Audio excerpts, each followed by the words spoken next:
Assalamualaikum warahmatullahi wabarakatuh. Teman-teman gue kepoin, hari ini kita ketemu lagi setelah vakum berapa lama kita? 2 bulan ya? 2 bulan ternyata, Masya Allah. Alhamdulillah hari ini dapat kesempatan lagi untuk kita bisa rilis lagi podcast yang baru. Dan tentu saja pembahasannya tuh akhir-akhir ini yang lagi rame banget ya. Mungkin teman-teman banyak ketemu di jalan gitu ya.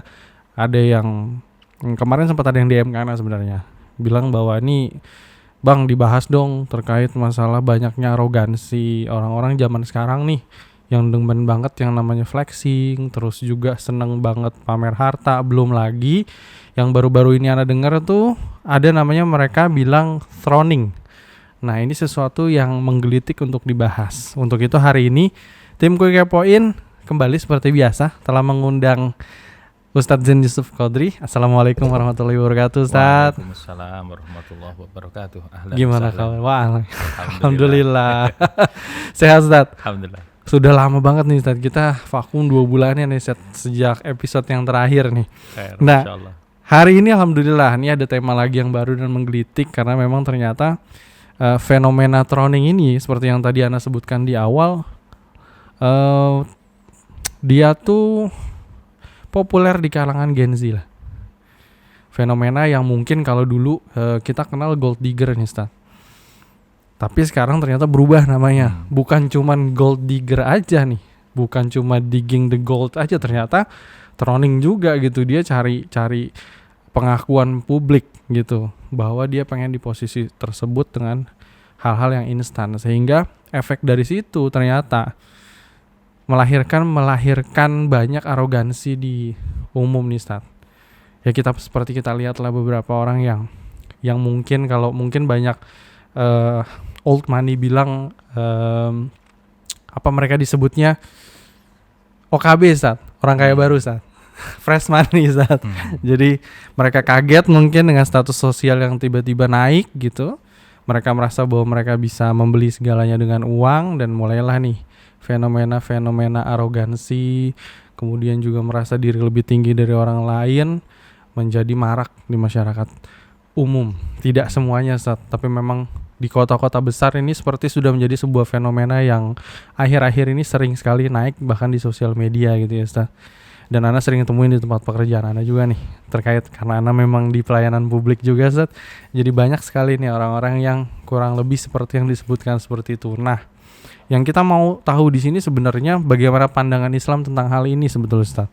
Apakah itu dibenarkan? Bahasanya gini, mungkin Ustaz pernah dengar istilah orang kaya mah bebas, orang cantik, orang ganteng mah bebas gitu, Ustaz. Nah, ini dibenarkan atau enggak sebetulnya, dan bagaimana cara kita sebetulnya menghadapinya orang-orang yang seperti ini nih, Ustaz? Baik. Bismillahirrahmanirrahim. Wassalatu wassalamu ala Rasulillah wa ala alihi wa ashabihi wa mawala ba'd. Masya Allah ya, topik yang sangat menarik ya.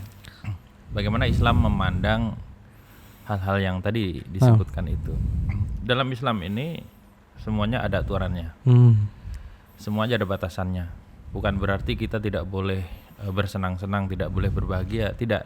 Justru sebenarnya aturan dan batasan itu membuat kita bisa berbahagia dengan kebahagiaan yang hakiki. Karena kalau mencari dengan cara di luar Islam itu hanya semu saja yang didapat. Kayak orang-orang yang tadi misalkan dia flexing, dia hanya mendapatkan kebahagiaan semu. Bagaimana Islam memandangnya? Selama hal itu tidak bertentangan dengan aturan Allah dan Rasulnya, maka Islam membolehkan. Tetapi kalau bertentangan, contohnya saja tadi, sehingga terjadi arogansi, sehingga terjadi kesombongan, sehingga terjadi bangga diri, kemudian meremehkan orang lain dan semuanya, maka semua itu sangat dilarang dalam Islam. Kan kita disuruh tawadhu, kita disuruh rendah diri, rendah hati, Ustaz ya. Ya, dan yang paling berbahaya penyakit hati itu yang namanya takabur. Lawannya tawadhu itu takabur. Kalau tawadhu itu rendah hati atau rendah diri? Rendah hati, Ustaz. Rendah diri, minderan gitu ya, Ustaz. Rendah diri itu pendek. Oh, berarti rendah hati ya bahasanya. Tawadhu. Lawannya takabur. Takabur itu sombong. Itu adalah sifat yang paling dimurkai sama Allah. Bahkan kalau ada satu sebiji atom saja dalam hati seseorang namanya takabur, nggak akan masuk surga. Sampai sekeras itu ya, iya, Ustaz? sabda Rasulullah kan terkenal. La yadkhulul jannah, Rasulullah SAW bersabda, la yadkhulul jannata man kana fi qalbihi mithqala dzarratin min kibr. Tidak akan masuk surga orang yang dalam hatinya ada sebesar biji dzarrah kesombongan. Sahabat ketakutan. Rasulullah bersabda begini, sahabat takutan. Terus ada yang bertanya, wahai Rasulullah, bagaimana kalau orang itu pengen pakaiannya bagus, sendalnya bagus, penampilannya bagus, apakah itu kesombongan? Itu karena takutnya tadi supaya tidak terjerumus dengan kesombongan. Akhirnya Rasulullah mengatakan ini, kalau masalah itu bukan kesombongan. Rasulullah bersabda, innallaha jamil yuhibbul jamal. Allah itu maha indah, menyukai keindahan. Lantas Rasulullah menyebutkan apa itu sombong. Al-kibru batarul haqqi wa ghamtun nas. Kesombongan itu hakikatnya adalah menolak kebenaran dan meremehkan manusia. Nah di sini bahaya sekali penyakit kesombongan kalau sudah ada dalam diri. Nah tadi semuanya itu ya karena menyombongkan diri. Padahal Islam sangat melarang ya. Banyak ayat. Kalau tadi hadis, ayat-ayat yang lain banyak sekali. Misalnya Allah berfirman dalam surat Al-Furqan, A'udzubillahi minasyaitonirrajim, wa ibadur rahman alladzina yamshuna 'alal ardi hauna. Dan hamba-hamba Allah yang Maha Rahman itu adalah mereka yang berjalan di muka bumi dengan rendah hati, tidak sombong. Ayat yang lain, wala tamshi fil ardi maraha. Janganlah kamu berjalan di muka bumi dalam keadaan congkak, sombong. Banyak yang lain, dia suruh berlemah lembut, berendah hati kepada kaum. Wahfid janahaka lil mu'minin. Rendahkanlah dirimu pada kaum mukminin dan seterusnya. Nah, memang sih ada modal untuk kesombongan tadi itu. Ya sebenarnya itu semuanya ujian. Orang dikasih harta kan ujian. Orang dikasih wajah ganteng, wajah cantik, ujian. Sebaliknya, miskin juga ujian banget. Wajah nggak cantik nggak jelek, ujian banget. Semuanya ujian. Nah, kalau Allah kasih modal, sebenarnya harusnya itu digunakan untuk mendekatkan diri kepada Allah. Tetapi kalau kemudian disalahgunakan, hanya saja tadi kan ada ungkapan orang kaya mah bebas, nggak bisa begitu. Kan memang ada peluang dia untuk sombong dengan hartanya, dengan kedudukannya, dengan pangkatnya semua, tapi tetap nggak boleh sombong. Ketika orang itu ada peluang terus dia melakukan, maka dosa, apalagi sombong disebut. Yang paling parah kalau ternyata dia hanya pura-pura. Jadi gini. Dia menyombongkan diri sok-sokan kayak orang kaya, flexing. Padahal dia nggak ada gitu, nggak punya padahal. Ini lebih parah. Karena Rasulullah itu bersabda, di antara yang nggak akan masuk surga itu adalah ailun mustakbir. Orang miskin, orang yang membutuhkan, orang duafa lah ibaratnya. Tapi dia sombong, udah miskin, sombong pula. Nah, ini dosanya lebih besar daripada yang kaya tapi sombong. Bukan berarti kalau kaya boleh sombong, enggak. Tapi memang kadang-kadang diuji. Kalau punya harta lebih, punya sesuatu lebih, itu berpeluang untuk sombong itu lebih. Makanya tadi kalau bicara tentang harta, kadang-kadang dia nggak punya tapi sok-sokan. Atau ada yang dapat harta dengan cara yang nggak bener juga nih. Instan tadi kan ada yang bener, ada yang nggak bener nih. Udah kayak mie ya, Sat. Seduh jadi gitu ya, Sat ya. Zaman sekarang ya nggak sabar orang nyari harta, akhirnya segala macam cara ya supaya dia cepat kaya gitu. Setelah kaya dia bisa menyombongkan diri. Kadang-kadang ya hanya itu tadi, didorong nafsu untuk supaya menunjukkan gitu loh. Ada orang yang merantau nggak pulang-pulang karena dia belum merasa berhasil. Nanti kalau sudah sukses dia pulang. Lama nggak pulang, akhirnya dia pulang. Dia pulang dengan segala macam kemewahan, mobil mewah, ternyata semuanya nyewa ya kan. Habis pulang kampung pusing palanya. Ini baru banget nih, Ustaz. Kemarin Anda sempat baca berita gitu ya, menarik nih. Ternyata sekarang ada bisnis baru, Ustaz. Penyewaan handphone mewah, Ustaz. Oh, menjelang liburan kayak gini itu Dis- habis Ustaz diserbu. oh, sok-sokan flexing. Nah itu dia Ustaz. Ternyata sampai pun penyewaan mobil-mobil mewah pun laku. Iya, Ustaz. kalau itu Betul. sudah dari dulu sih. Makanya ini jadi sesuatu yang unik. Tapi gini Ustaz, kalau tadi kita bahas dan masuk ke dalam satu fenomena trolling gitu ya. Ini malah yang luar biasanya dari yang mereka lakukan adalah mereka seniat itu untuk modal Ustaz. Memodali dirinya kalau yang perempuan gitu ya sampai merawat diri sebegitunya untuk kemudian dia flexing kelihatan sebagai orang yang ada. Clickbait ternyata Ustaz. Nah, Untuk mancing laki-laki dengan kondisi yang sudah mapan juga nih gitu. oke. Kalau di kalangan sosialita yang zaman dulu itu Nah, sudah ada. Mungkin baru sudah ada memang seperti ini. Tapi mungkin baru-baru ini mungkin lebih marak lagi. Iya, karena memang mencari status sosial juga nih. Bagaimana kita supaya berhati-hati? Kan ini kan terjadi bagi laki-laki dan perempuan ya. Perempuan bisa kejebak dengan laki-laki yang tadi itu casingnya doang gitu kan.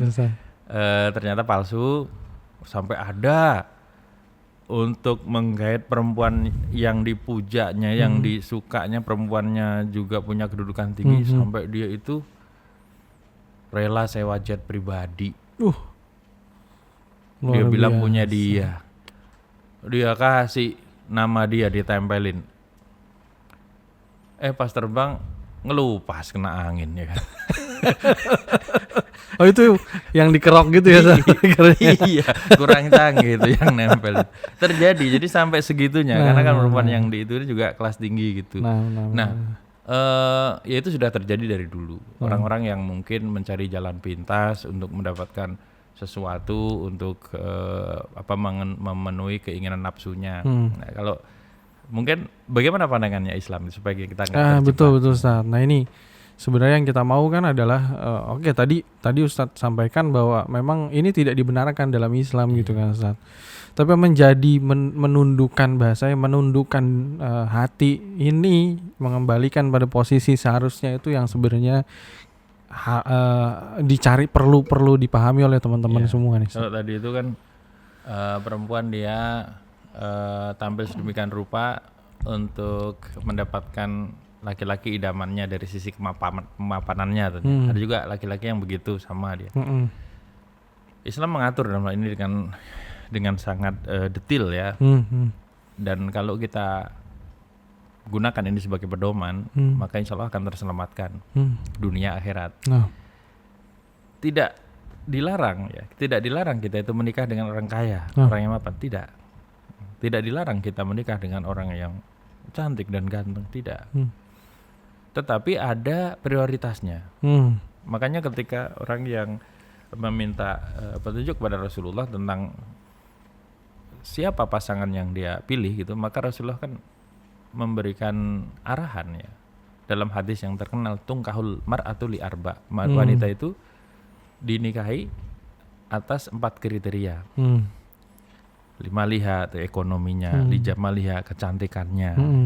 Terus lihasabiha karena nasabnya, keturunannya, keluarganya. Terus lidiniha, yang keempat adalah lidiniha, agamanya. Tapi Rasulullah fadfar bidzatid din. Utamakanlah orang yang punya agama. Ya. Kalau bisa dapat agamanya bagus, keturunan orang masya Allah, ya, terus cantiknya luar biasa, kayanya juga nggak terkira. Paket kalau komplit ada ini masya ya. Allah, ini ada ikhwan datang ke ana ini, Ustaz, tolong dong cariin ana Ustaz. Ana udah umur nih belum dapat, khair insya Allah, nah gitu. Antum kriterianya kayak apa akhi? Dia bilang kalau bisa Ustaz yang cantik, yang kaya. Yang keturunan baik-baik, terus yang agamanya bagus. Ana bilang, kalau ada mana duluan, akhi. Ana gituin aja. Susah loh. Makanya Rasulullah itu bersabda, utamakanlah yang agamanya. Karena untuk komplit 4-nya ini agak susah gitu kan. Walaupun ada Ustaz, walaupun ada. Tapi jarang. Perempuan juga kalau misalnya minta dicari yang sempurna semua. Nah bilang antum kayaknya nggak bisa deh kawin sama manusia, yang ada itu malaikat itu sempurna semua gituin ya. Nah tetapi dari semua itu kalau dalam Islam itu diutamakan agamanya. Kenapa agama? Nah gini. Betul Ustaz. Jadi orang tuh kalau tahu agama, takut sama Allah, bertakwa, dia nggak akan zalim. Nah, Iya. Kalau dia cinta sama wanitanya, dia akan muliakan betul-betul. Tapi kalau dia nggak cinta, dia nggak akan zalim. Nggak ada istilah KDRT, KDRW itu. nah. Atau apa tuh antum KDRW? Kalau KDRT Anda tahu Ustaz, KDRW itu apa Ustaz? Kalau sudah melibatkan tetangga-tetangga, itu udah misalnya, KDRW. itu KDRW. Sampai satu RW datang iya, Ustaz, ya. tuh. Iya, kadang-kadang kan gitu teriak-teriak kan.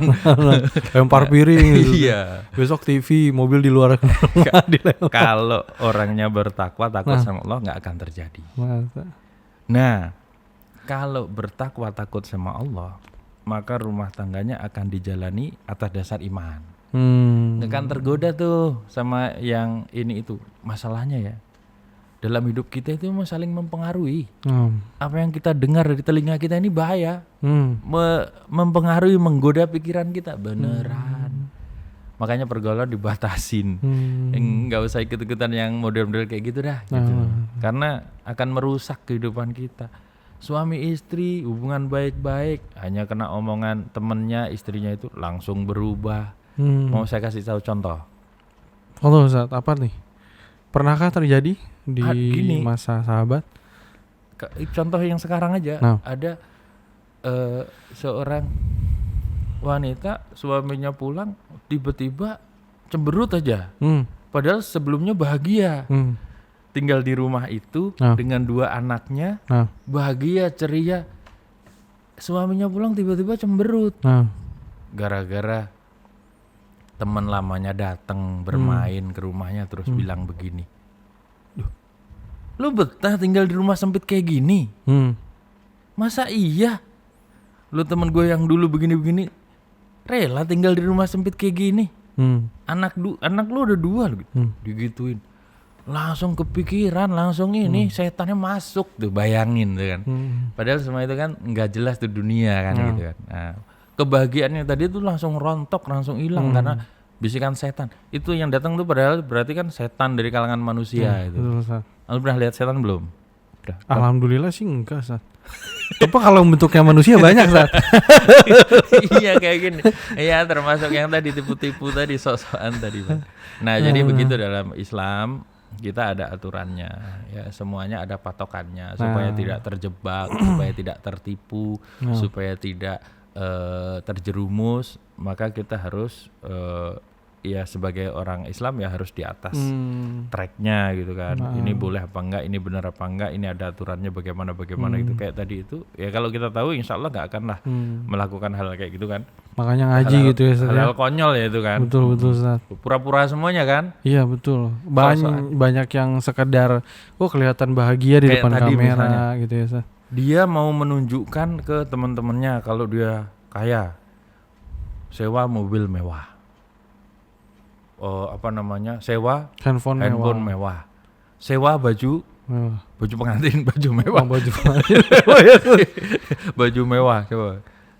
Habis itu pening nggak kepalanya kalau dia nggak bisa ini. Selesai itu belum tentu orangnya terimpress ya kan. Betul. Ternyata dia sudah habis-habisan sudah rugi gitu kan. Makanya kita nggak perlu melakukan itu semua. Gitu. Nah ini banyak faktor gitu kan, Ustaz, yang membuat orang itu menjadi sombong gitu. Nah tips dong, Ustaz, buat teman-teman semua nih, kalau gini, tanda-tanda bahwa kita dihinggapi kesombongan tuh apa, Ustaz? Pertama. Kemudian yang kedua, nah kalau itu muncul, apa yang harus kita lakukan? Baik. Sebelum sombong itu ada ujub dulu biasanya. Apa itu ujub? Ujub itu bangga terhadap dirinya. Merasa lebih baik, merasa lebih hebat, merasa lebih tinggi. Ini nanti kalau nggak diantisipasi, kalau nggak ditepis, jadi sombong, kayak setan. Nah ini, Ustaz, iblis. Tapi sebelum panjang itu nih, Ustaz, afwan nih anak potong nih, Ustaz. Sebetulnya boleh nggak sih mempride diri sendiri, Ustaz? Artinya gini, kan kalau orang nggak punya rasa pride atau bangga terhadap diri sendiri juga jadi beda ujub, beda percaya diri. Ini maksudnya, Ustaz. Ini confident beda. Oke. Harus antum bedakan. Nah, kalau percaya diri harus ya, Ustaz, ya. Kalau nggak punya percaya diri nanti dia introvert ya. Minder ya. Jadi dia nanti bisa minder.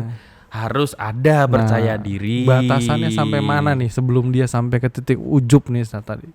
Ada pepatah Arab mengatakan gini, halakamruun lam ya'rif qadrahu. Hancurlah seseorang yang dia tidak bisa mengukur kadar kemampuan dirinya. Jadi harus tahu SD, SMP, SMA. Apa ini? SD, jenjang SMP, sekolah, SMA. Jenjang sekolah. Nah. Ini sebenarnya trik untuk mawas diri. SD itu sadar diri. Oh, sadar diri. SMP itu ilangin M-nya aja ya, sadar posisi. Oke. SMA itu sadar akibat. Udah kalau kita patokan 3 ini udah bagus. Jadi Diriku diri, posisi, siapa, akibat gitu. Ya? Kalau aku ngomong gini akibatnya apa? Kalau aku bertingkah begini akibatnya apa? Diriku ini siapa? Posisiku apa begitu? Itu sudah bagus ya. Kalau mau dia pakai itu. Jadi dia sebelum ngapain ngukur dirinya dulu. Dirinya siapa, posisinya apa, terus dia sadar akibatnya apa kalau melakukan ini itu. Oh, berarti hampir mirip dengan akidah yang jangan menyampaikan sesuatu yang di luar dari kemampuan kita gitu ya, Ustaz ya? Iya, nggak boleh juga kita berlebih-lebihan dalam hal apapun, termasuk kalau kita nggak punya ilmu nggak boleh juga menyampaikan gitu. Nah, kemudian tadi Ustaz, setelah ujub itu Ustaz. Ujub kalau nggak di manage maka akan bisa menjadi sombong. Seperti iblis merasa dia lebih hebat daripada manusia. Dia merasa mengira nih dia lebih baik karena diciptakan dari api, sedangkan manusia dari tanah. Padahal nggak ada sejarahnya kalau api lebih baik dari tanah misalnya kan. Malah banyak penelitian menunjukkan tanah lebih unggul daripada api. Contohnya api itu bisa dipadamkan pakai tanah misalnya dan seterusnya lah banyak. Nah karena dia merasa lebih hebat, merasa ini itu, timbullah dia kesombongan. Sehingga dia meremehkan, setelah itu menolak kebenaran.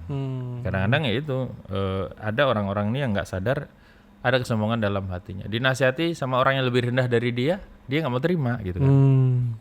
Alah lo siapa, anak bawang kemarin sore lo udah pinter ceramain gue digituin. Gak bisa, misalnya ada suami dinasihatin istri nggak terima, dinasihatin orang tua, dinasihatin anaknya nggak terima, pemimpin dinasihatin rakyat, padahal nggak bisa begitu, nggak boleh, itu adalah kesombongan. Jadi kebenaran itu dari manapun dari siapapun kita terima, kalau nggak maka sombong kita, kayak iblis tadi, ya menolak kebenaran dari Allah Subhanahu Wa Taala. Nah orang-orang yang punya sifat kayak itu berarti dia meniru sifatnya iblis, makanya ini bahaya sekali. Jadi kalau mulai ada ujub, kalau Allah kasih kelebihan sama kita harus mawas diri. Lihatlah orang yang lebih rendah dari kita. Tujuannya bukan untuk menyombongkan tapi untuk bersyukur. Gitu caranya. Nah, kalau kita bisa begitu, insya Allah kita ingat itu nikmat dari Allah. Ada yang menyarankan kita, fal yang durana ila man fauqahu adaban wal yang durana ila man dunahu malan. Hendaknya dia melihat kepada orang yang lebih tinggi adab akhlaknya daripada dia, dan hendaknya dia melihat kepada orang yang lebih rendah hartanya. Tujuannya apa? Kalau melihat orang yang lebih soleh itu termotivasi mengejar dia, ya supaya lebih semangat.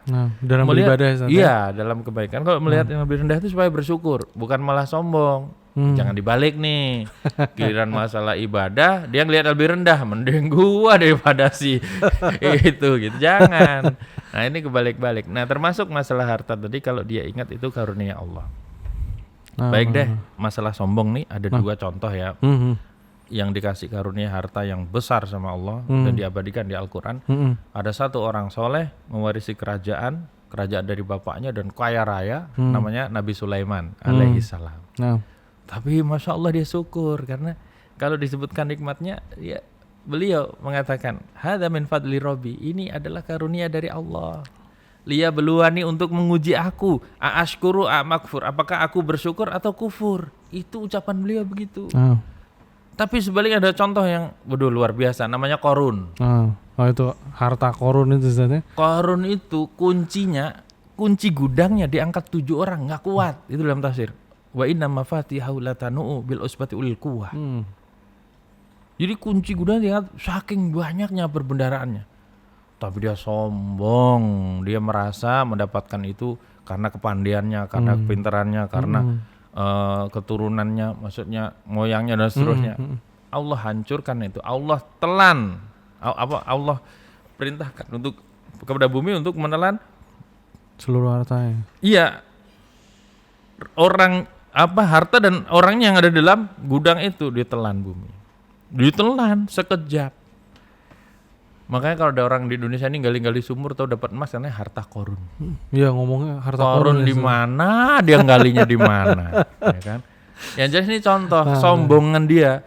Itu korun kalau keluar pakai pakaian yang paling mewah, kendaraan paling mewah, orang-orang itu sampai pada berkeinginan. Sekiranya aku dikasih juga kayak korun. Tapi orang yang beriman, bertakwa, tahu. Jangan kamu begitu. Pahala dari Allah lebih baik daripada itu. Orang yang sadar ngomong begitu. Tapi setelah tahu korun di hartanya semuanya dan dia jadi tenggelamkan di telan bumi, baru sadar ternyata salah yang seperti itu. Nah, orang-orang sekarang ini nggak sadar, dia sok-sokan kayak korun gitu. Kalau korun mending punya harta beneran, ini cuma sewa doang ya kan. Tapi ya itulah kenyataannya, Ustaz. Fenomena sosial media yang memang semakin membuming gitu kan. Ini sebenarnya juga sudah agak lama. Saya dengar cerita-cerita ini kalau pas mudik begitu, itu pada show off itu. Iya. Pulang mudik kapal laut paniang gitu kan. Kepalanya pening. Iya. Berarti anak beruntung, San. Karena nggak punya kampung, San. Alhamdulillah. Nggak ada yang bisa disombongin, San. Kampungnya udah dijual lah, Bang. Nah, San, ini kemudian tadi kan kalau kita bicara dari segi itu, sekarang tips mengatasi ini loh, Ustaz, sebenarnya cara termudah paling awal nih, Ustaz, untuk memutarbalikkan itu loh, artinya membuat diri kita nih sadar gitu loh, Ustaz. Ya, semuanya adalah petunjuk dari Allah Subhanahu wa taala.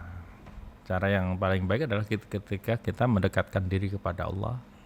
Allah akan bimbing gerak langkah kita, Allah akan bimbing pikiran kita, ya. Tutur kata kita, bahkan pandangan kita, telinga kita dibimbing sehingga tidak terjerumus ke dalam hal semacam itu. Kalau nggak dilindungi Allah, kita bisa juga terseret, bener. Apalagi kita ibaratnya di Indonesia ini kan dekat dengan ibu kota ya kan, tinggal di ibu kota misalnya, banyak sekali hal aneh-aneh di situ. Dunia itu selalu menggiurkan di depan kita siang dan malam, betul tidak? Betul. Iya. Orang-orang itu kan melakukan itu ya karena terpedaya oleh dunia, betul nggak? Makanya salah satu yang bisa menjaga kita adalah kita harus akhirat oriented. Semua hidup kita itu harus berorientasi akhirat. Insya Allah selamat kalau gitu. Jadi bukan money oriented, Ustaz, ya. Karena nanti money oriented? Money oriented, Karena money laundering ya kan. Lagi rame tuh, Ustaz. Iya, nanti itu bahasannya nanti, Ustaz. Iya. Jadi akhirat oriented, insya Allah semuanya berorientasi akhirat, kita akan selamat dari dunia. Memang menggiurkan. Rasulullah bersabda, ad-dunya hulwatun khadra. Dunia itu manis, hijau, menyenangkan. Wah, banyak orang yang tergiur, terjerumus fitnah dunia. Nah, yang ditinggalkan fitnah yang berat untuk umatnya Rasulullah itu kan dua, dunia dan wanita. Fattakud dunya wattakun nisa, kata Rasulullah. Hati-hatilah terhadap fitnah dunia dan hati-hatilah terhadap fitnah wanita. Ini semua karena dunia, mengejar dunia, orientasi dunia, jadi kayak gitu. Padahal kalau kita tahu orientasi akhirat, bayangin kalau lagi terengah-engah mengejar dunia, lagi show off dengan segala kepalsuan, tahu-tahu malaikat maut datang menjemput, mampus nggak tuh? Udah siap belum gitu ya? Iya, masalahnya ada banyak yang begitu, belum sempat tobat dia dengan segala macam kepalsuan tadi itu.